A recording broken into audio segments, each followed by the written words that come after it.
Salut à tous, aujourd'hui je vous propose une vidéo approfondie sur une marque mythique, Glock, et plus précisément sur mon Glock 44. Je vais vous raconter l'histoire de la marque, ses caractéristiques emblématiques, puis je vais entrer en détail sur ce modèle, ses points forts, ses faiblesses et mon ressenti après de nombreuses séances au stand. L'histoire de Glock. La marque Glock a été fondée en 1963 en Autriche par Gaston Glock. À l'origine, elle fabriquait des produits en polymère pour l'armée, couteaux, grenades d'exercice et pièces techniques. C'est seulement en 1980 que Glock entre dans le monde des armes, suite à un appel d'offres de l'armée autrichienne. Gaston Glock va concevoir un pistolet révolutionnaire, le Glock 17. Grâce à sa carcasse en polymère, il est plus léger que les modèles tout en métal et il offre une capacité de 17 coups. Le succès est immédiat. Simplicité, fiabilité à toute épreuve et entretien minimal séduisent police, armée et tireurs sportifs. Depuis, Glock s'est diversifié en de nombreux modèles, compacts, subcompacts, calibres variés et même des versions pour le tir de compétition.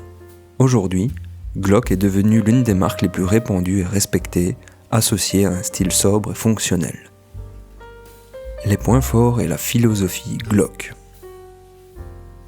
Glock est connu pour sa simplicité mécanique, moins de pièces mobiles, démontage rapide sans outils, entretien facile. Pour sa fiabilité, capable de fonctionner dans des conditions extrêmes, poussière, pluie, sable. Pour sa sécurité passive, 3 sécurités automatiques qui s'activent et se désactivent automatiquement à la pression de la détente. Pour son design, minimaliste et utilitaire, sans fioritures, conçu pour être efficace et robuste. L'ergonomie, légèreté et bonne prise en main, même sur des modèles compacts. Mon Glock 44 en détail. Le Glock 44 est un modèle très particulier dans la gamme. C'est le premier Glock chambré en 22 LR. C'est une munition à percussion annulaire, bien moins puissante que le 9 mm, mais ultra populaire pour l'entraînement et le tir de loisir.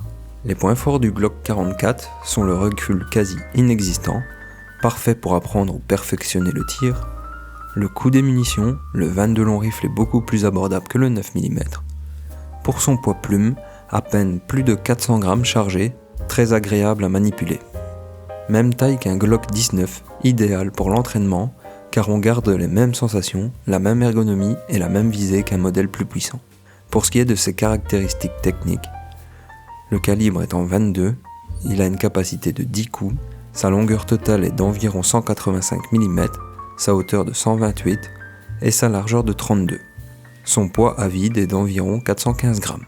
Le Glock 44 possède aussi des organes de visée en polymère, typiques de Glock, et une détente d'environ 2,25 kg. Comme tous les Glock récents, il a les rainures de préhension à l'avant et à l'arrière de la culasse.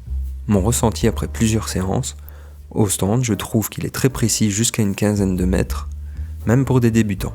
Les ratés d'allumage sont possibles car le 22 long rifle est sensible, mais le Glock 44 reste globalement fiable. C'est vraiment un pistolet fait pour s'entraîner au tir à moindre coût, améliorer sa technique, travailler la visée et le contrôle de la détente. Il n'a évidemment pas le recul et la puissance d'un 9 mm, donc ce n'est pas une arme de défense ou pour l'armée, mais pour le tir sportif et le fun, il est parfait. Conclusion et avis personnel. Pour moi, le Glock 44 est une excellente passerelle pour découvrir l'univers Glock, progresser techniquement et tirer plus souvent sans exploser son budget. Il a ses limites. Capacité de 10 coups seulement, munitions parfois capricieuses, mais globalement c'est un modèle réussi. Si vous êtes déjà amateur de Glock, c'est un super complément d'entraînement. Et si vous débutez, c'est un pistolet rassurant et ludique. Merci d'avoir suivi cette vidéo. Dites-moi en commentaire si vous avez déjà testé le Glock 44 ou un autre modèle de cette marque. Et ce que vous en pensez. Pensez à liker, à vous abonner pour d'autres vidéos autour du tir sportif. A très bientôt et bon tir à tous.